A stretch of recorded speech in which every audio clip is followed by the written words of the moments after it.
सुश्री माही जो कि प्रथम वर्ष की छात्रा है, 3 ताल में कथक नृत्य प्रस्तुत करने जा रहे हैं। सुश्री माही मिथिलांचल संगीत महाविद्यालय बेगूसराय बिहट जो बिहार में स्थित उसकी छात्रा है। इनके साथ तबला पर संगत कर रहे हैं श्री अशोक पासवान जी जो इस विद्यालय के डायरेक्टर भी हैं। इनके साथ हारमोनियम पर नगमा दे रहे हैं श्री प्रदीप मंगोतिया साहब।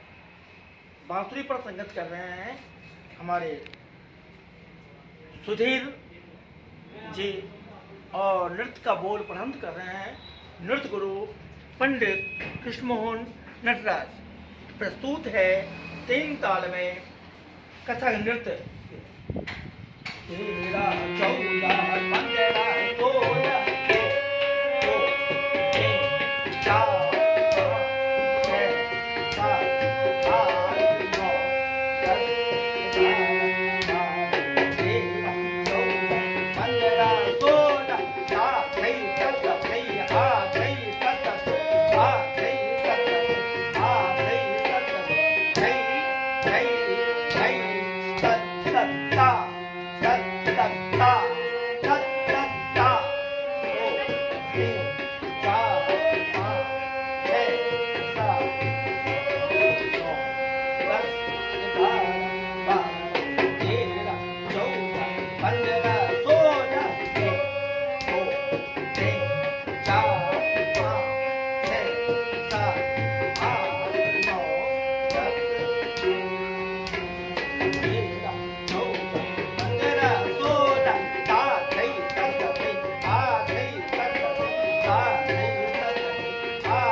Hey!